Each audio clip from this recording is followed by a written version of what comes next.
Se tem um assunto que hoje em dia está em alta, é a imunidade do nosso corpo.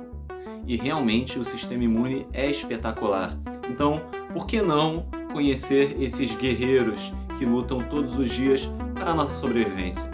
Vem comigo!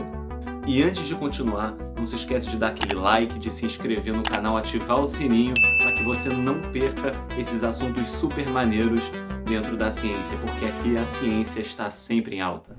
Para começar, nós temos o neutrófilo. Ele, como os próximos 3 tipos de células que nós vamos ver aqui, são considerados granulócitos, que são as células do sistema imune que têm grânulos visíveis dentro delas.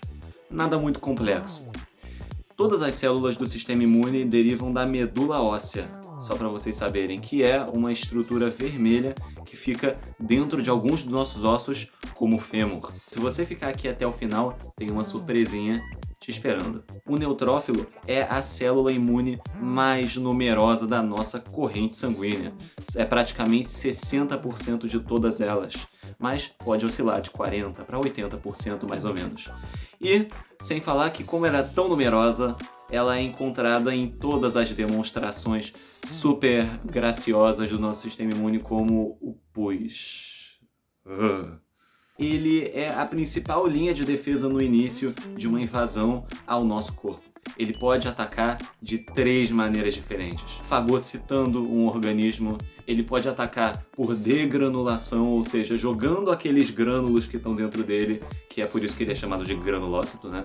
E por último, ele pode dar uma de Homem-Aranha também, que é a netose. É quando ele joga uma teia cheia de enzimas, cheia de mensageiros químicos em cima de várias bactérias. Incrível, pessoal. Dá uma de Homem-Aranha mesmo.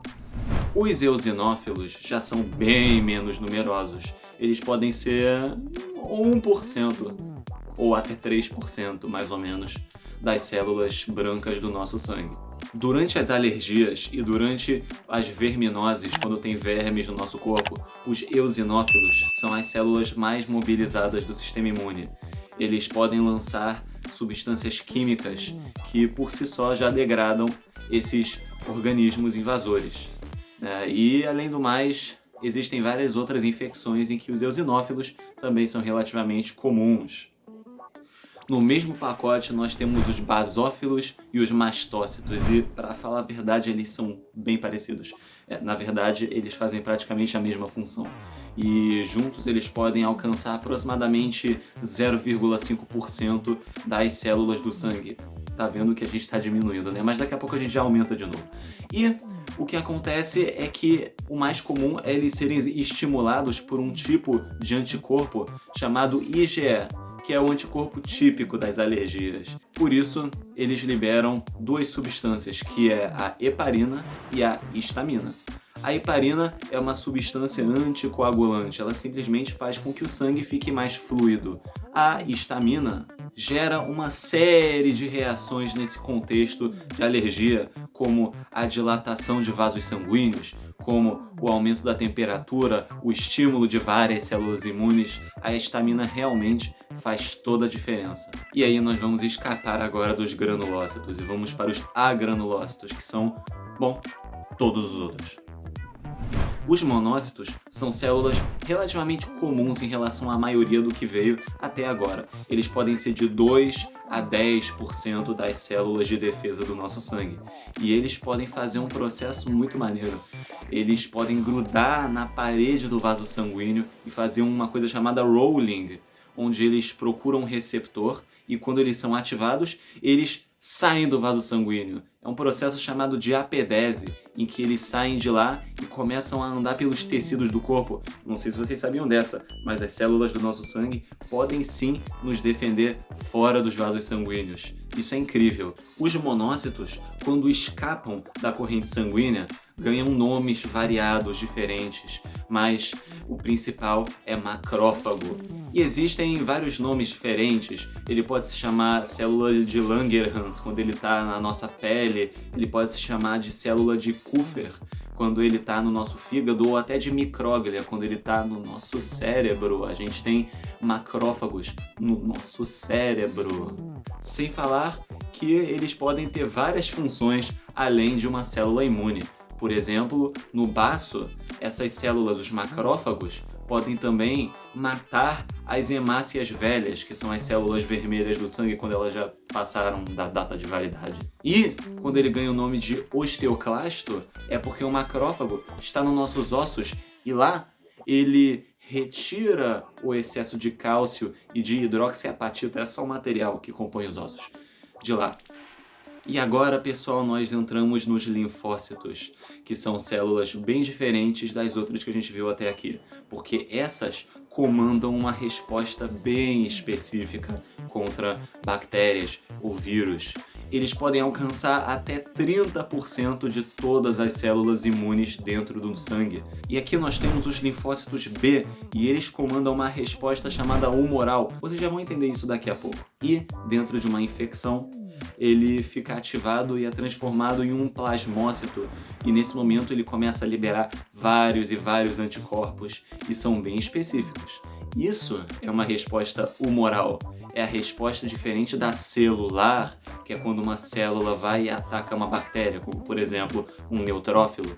Mas nesse caso é uma resposta bem específica, porque cada anticorpo, para que vocês saibam, é específico para determinado antígeno, que é simplesmente a molécula que fica na parede de uma bactéria, de um vírus que está atacando o nosso corpo. E sem falar que depois de toda essa guerra, alguns linfócitos B se transformam em células de memória. E isso simplesmente significa que eles ficam lá estocando aquele tipo de anticorpo bem específico que ele estava produzindo, aquele antígeno do mal que ele tinha atacado, para que no futuro, caso aquele organismo venha de novo, bom, a gente já está preparado. O linfócito T do sistema imune é uma célula um pouco diferente das outras que a gente viu até agora, porque diferente delas, ele depois de ser produzido na medula óssea, como a gente conversou antes, vai maturar lá no timo, que é um órgão que a gente tem, que a maioria das pessoas às vezes nem lembra que ele existe, onde eles ganham a sua função. E isso mostra que, na verdade, a gente tem alguns tipos de linfócitos T. O linfócito T auxiliar, também conhecido como CD4, é a célula comando, é aquela que domina a resposta imune. É ele que manda um linfócito B se transformar em plasmócito para produzir anticorpos. É ele que ativa outros linfócitos com funções diferentes e ele também ativa outros linfócitos CD4 aí para resposta imune. O linfócito T citotóxico, também conhecido como CD8, é a célula que faz o trabalho sujo. É ele que mata as células infectadas do corpo humano. Então, se tem uma célula doente, cheia de vírus, prestes a morrer, ou então um tumor, uma célula cancerígena, é ele que vai lá e comanda que ela faça a morte programada, que a gente chama de apoptose. E a gente tem as células T de regulação, que são aquelas que tentam frear um pouco, né? Então, por exemplo, aquela célula B tá botando muito anticorpo para fora, vamos parar isso um pouco, é essa que vai regular isso, o linfócito T regulador.